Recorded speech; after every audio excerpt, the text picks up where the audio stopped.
सब आप काम कर सकते हो, लेकिन ये मूर्ति, ये मनुष्य शरीर, ये उसके मसाले से बनता है।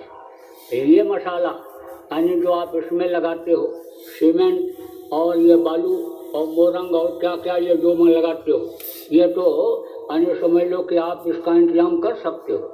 लेकिन वो मसाला जो 6 तरह की शक्तियाँ माँ के पेट में इसको बनाती हैं, वो मसाला आप लोगों के पास किसी के पास भी नहीं है। जन्म, अष्ट, परिणामी, वृद्ध और क्षीर, ये 6 तरह की शक्तियाँ होती हैं। जन्म शक्ति का काम क्या होता है? रज और बीज को मिलाना है। अष्ट का काम क्या होता है? उसके हिस्से अलग कर देना। परिणामी शक्ति का काम क्या होता है? कि उसके ऊपर पर्दा लगा देना। वृद्ध शक्ति का काम होता है उसको बढ़ा देना। जन्म, अष्ट, परिणामी, वृद्ध और क्षीर, क्षीर शक्ति का काम होता है अंग बना देना। और मृत्यु शक्ति का काम होता है बाहर निकाल देना। तो ये 6 तरह की शक्तियाँ ये धीरे धीरे धीरे धीरे काम करती हैं। और 9 महीने में ये बच्चा यानी एकदम से स्वस्थ पैदा होता है। अब ये भी देखा जाता है किसी का एक पैर नहीं बन पाया, किसी की एक उंगली छोटी हो गई, किसी की उंगली बड़ी हो गई, किसी का कान छोटा हो गया, किसी की आँख ही एक नहीं बन पाई। उसका क्या कारण होता है? उसका कारण ये होता है कि ये जो शक्तियाँ कम और ज़्यादा होती हैं उसी से उसका निर्माण होता है। जैसे मोटे तौर से आप समझो कि वृद्ध शक्ति अगर ज़्यादा हो गई तो बच्चा जल्दी पैदा हो जाएगा, और कम हुई तो समय से पैदा होगा। कुछ बच्चे 9 महीना से भी ज़्यादा समय के बाद पैदा होते हैं, बढ़िया स्वस्थ पैदा होते हैं। तो आप जल्दी पैदा हो गया तो कमज़ोर पैदा हो। अब वो शक्तियाँ माँ के हिसाब से कम और ज़्यादा होती हैं। जैसे कोई ताकत है उभर रही और उसको आपने दबा दिया, कमज़ोर कर दिया। जैसे प्रेशर बढ़ा और आपने इसे बोल ढीला कर दिया तो प्रेशर कम हो जाता है। ऐसे ही तो ये माँ के खान पान और विचार व्यवहार पर निर्भर करता है। आचार विचार आहार व्यवहार जिसको कहते हैं, खान पान चाल चलन पर यह निर्भर करता है। अब आप इस बात को समझो। इसीलिए जो बुजुर्ग महिलाएं हैं, चाहे अनपढ़ ही क्यों न हो, जिनको गृहस्थी का अनुभव है, वो पढ़ी लिखी बहुओं को सब बताती समझाती रहती कि अब तुम्हारे पेट में बच्चा आ गया, अब तुम यानी समझ लो ये गर्म चीज़ मत खाना। उनको सब मालूम रहता है कि इससे बच्चे के ऊपर नुकसान पहुंचता है। उनको ये मालूम रहता है कि जब ग्रहण लगेगा और उसके किरणें तुम्हारे ऊपर पड़ेंगी तो बच्चे के ऊपर गलत असर जाएगा। तो कहती हैं ग्रहण में किरणों से बचना, घर में रहना तुम। अब तुम्हारे पेट में बच्चा आ गया, अब तुम पुरुष से दूर रहना, सब बताती समझाती रहती हैं। अब आपको ये भी बता दें कि एक ही बाप के और माँ के 2 बच्चे, एक ही रजबीज के और पेट में पले और बाहर निकले, पालन पोषण भी उसी स्तर से हुआ। गरीबी में हुआ या अमीरी में हुआ, एक जैसा ही हुआ। थोड़ा बहुत भले फर्क पड़ा हो, लेकिन उसी तरह से प्यार और लाड मिला। लेकिन कहते हैं कि इस लड़के का दिमाग कमज़ोर है और ये छोटे वाले का तेज है, ये बुद्धिमान है। अब उसका क्या कारण है? उसका ये कारण है कि जो माताएं ध्यान भजन सुमिरन करती रहती, पूजा पाठ करती रहती, धार्मिक होती हैं, सच्चाई का पालन करती, यानी अहिंसा का पालन करती, परोपकार की भावना रखती, सेवा भाव रखती हैं, जिनके भाव अच्छे होते हैं, भक्ति अच्छी होती है, उनके बच्चे बढ़िया यानी स्वस्थ पैदा होते हैं और दिमागी होते हैं। उनका दिमाग और बुद्धि सही होती है। तो अब आप इस बात को समझो कि 5 महीना यानी 10 दिन का जब बच्चा माँ के पेट में हो जाता है तो उस मालिक का दर्शन होता है, होने लगता है। देखो, हाथ छोटा हो सकता है, आँख छोटी हो सकती है, एक कान न बन पावे, ये तो हो सकता है। लेकिन वो जो जीवात्मा के डालने का रास्ता है इस पिंड में, अन्य वो किसी का बंद नहीं होता, वो तो बनते समय ही उसका सुराग बन जाता है, लेकिन है वो बहुत झीना। झीना माने बहुत पतला, उसको देख नहीं सकते। और जीवात्मा भी ये बहुत छोटी है, इसको आप देख सकते हो? अगर इसको देखते है तो अन्य इसका भी यंत्र बना लेते। माइक्रोस्कोप होता है, सूक्ष्मदर्शी यंत्र जिसको कहते हैं, उससे छोटी से छोटी चीज़ देखी जा सकती है दुनिया की, लेकिन कोई ऐसा माइक्रोस्कोप नहीं बन पाया कि जिससे उस जीवात्मा को देखा जा सके। इसीलिए अच्छे अच्छे डॉक्टर जो शरीर के हर अंग का ऑपरेशन करके और पुर्जे को बदल देते हैं, वो भी नहीं आज तक समझ पाए कि आखिर निकलती कौन सी ऐसी चीज़ है। तो बहुत ही छोटी होती है, वो उसी रास्ते से डाली जाती है, वो रास्ता किसी का बंद नहीं होता है। तो जब वो डाली जाती है तब अन्य उस रास्ते में कोई रुकावट रहती नहीं है। वो जिस तार के द्वारा, जिस शब्द डोर के द्वारा इस शरीर के अंदर डाली जाती है, अन्य उसी डोर से पूरा संबंध उसका रहता है, तो मालिक का दर्शन होता है, उससे दर्शन होता है। जैसे ऐसे कोई सुराख आँख के सामने यानी बना हुआ हो, कोई पाइप हो, तो उस पाइप से ऐसे ऐसे दिखाई पड़ता है, ऐसे दिखाई पड़ता है। जैसे आवाज़ भी ऐसे यानी पहुँचती, फूंक भी पहुँचती है। बहुत से लोग यानी दूर से ऐसे फूंकते हैं आग में, यानी वो फूकनी होती है ना सोनार के यहाँ, उससे फूकते हैं तो हवा बिल्कुल वहाँ दूर तक पहुँच जाती है, यहाँ नज़दीक से उसने नहीं। ऐसे ही वो सिस्टम, तो उसी तार के द्वारा उस मालिक का दर्शन होता है। तो दर्शन होता है तो खुश होता है।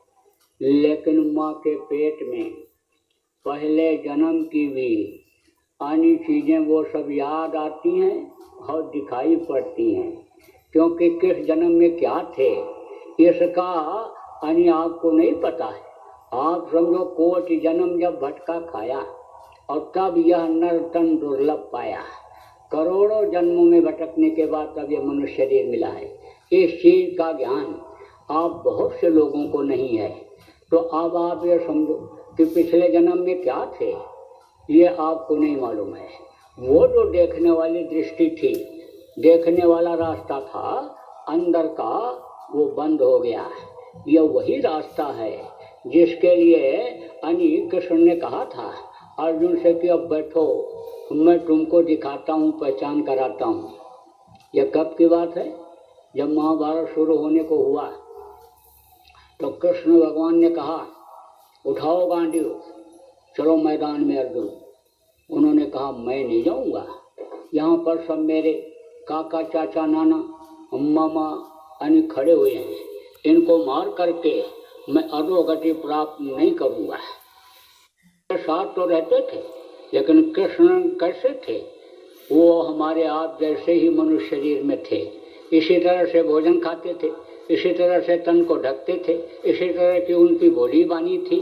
तो उनके नज़दीक रहने से, हाड़ मांस के शरीर को देखने से अन्य पहचान उनको नहीं हो पाती थी, किसी को भी नहीं पहचान हो पाती है। बाहर से महात्मा महापुरुष की देखने से पहचान नहीं हो पाती है। जब तक अंतर में परिचय नहीं मिलता है तब तक बाहर से पहचान नहीं होती है। तो उन्होंने कहा उठाओ गांडू, तो वे इनकार कर दिए। अगर अंदर से उनकी पहचान हो गई होती तो उनके एक आवाज़ पर मरने मिटने के लिए तैयार हो गए होते, लेकिन उन्होंने कहा कि नहीं जाएंगे। सब काका चाचा नाना दादा मामा खड़े हैं और इनको मार करके मैं नर्क नहीं जाना चाहता हूँ।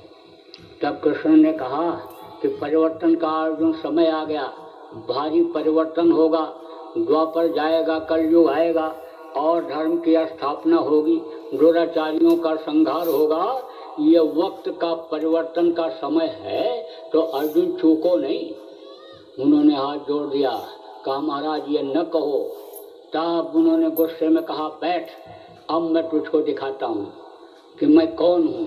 तो उन्होंने जब ध्यान लगवाया और यहीं पर ठोका, यहीं पर, और वो जो कर्म लगे हुए थे, कर्मों का जो पर्दा लगा हुआ था, वो पर्दा जब हटा और दिव्य दृष्टि जिसको कहते हैं तीसरी आँख खुली, यानी जब खुली आँख तब उन्होंने देखा कृष्ण के अन्य रमैलों के रूप को देखा और कृष्ण के पावर को देखा, जो अन्य दूसरे स्थान से व्यापक ब्रह्म अन्य समझ लो कि दूसरे स्थान से ब्रह्म स्थान से जो आए थे, अन्य उसके पावर को जब उन्होंने देखा तब वो इस चीज़ को समझ गए और बोले प्रभु आप जो कहोगे करूँगा, मुझको अब आपकी पहचान हो गई। तो बोले अच्छा तू फिर एक बार बैठ, अब तुझको महाभारत भी दिखा देता हूँ। तो बंद किया जब आँख तो उन्होंने महाभारत में देखा कि चक्र सुदर्शन चल रहा है और सबका सिर काटता चला जा रहा है, सबका सिर, यानी समझ लो दुष्टों का संहार चक्र सुदर्शन कर रहा है और हमको तो खाली निमित्त बनना है। उठाया गांडियों और मैदान में चल पड़े। तो वो दिव्य दृष्टि थी, यानी तीसरी आंख जिसको कहते हैं, तो वो दिव्य दृष्टि लोगों की खुली हुई थी, यानी कब जब माँ के पेट में थे और पूर्व जन्म को भी देखते थे, पिछले जन्मों को देखते थे कि हम कहाँ थे क्या थे। तो वो जो तकलीफ नरकों में झेले, जहाँ पर मार जब पड़ती है 100 कोस तक चिल्लाने की आवाज़ जाती है, कोई बचाने वाला नहीं मिलता है। यहाँ तो कहते हैं मार दो काट दो, लूट करके ले आओ, क्या कहीं कोई देख रहा है? चलो चुपके से हम कोई काम कर लें, कहीं कोई देख रहा है? लेकिन ये नहीं मालूम कि जिसको तुम नहीं देख रहे हो वो तुम्हारे सारे कार्यकलाप को देख रहा है। बचपन से लेकर के बुढ़ापे तक की सारी रील तैयार कर ले रहा है और वो जब रील वहाँ पेश हो जाएगी और उसके बदले में जब सजा मिलने लगेगा तो वहाँ कोई मददगार नहीं होगा, वहाँ कोई सुनवाई नहीं, कोई सेटिंग नहीं, कोई शोर सिफारिश नहीं। तो बड़ी मार पड़ती है, 100 कोस तक चिल्लाने की आवाज़ जाती है, काटे जाते, सड़ाए जाते, गलाए जाते, तपाए जाते, कोई मददगार होता है? कोई नहीं। तो जब नरकों की तकलीफ को बच्चा माँ के पेट में देखता है तब रोता है, चिल्लाता है। उसको माँ के पेट में यह भी ज्ञान रहता है कि केवल मनुष्य शरीर के अंदर ही ऐसा रास्ता है कि जिससे हम इन तकलीफों से बच सकते हैं।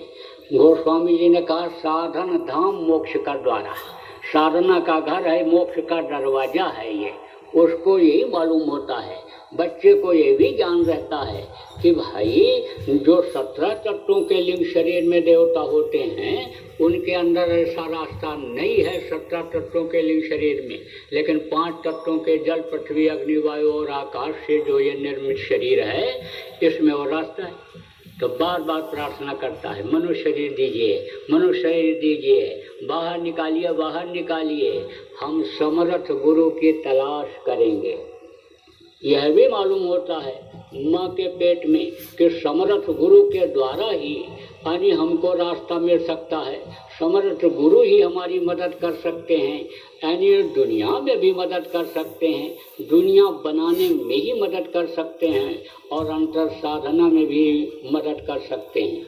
साधना किसको कहते हैं?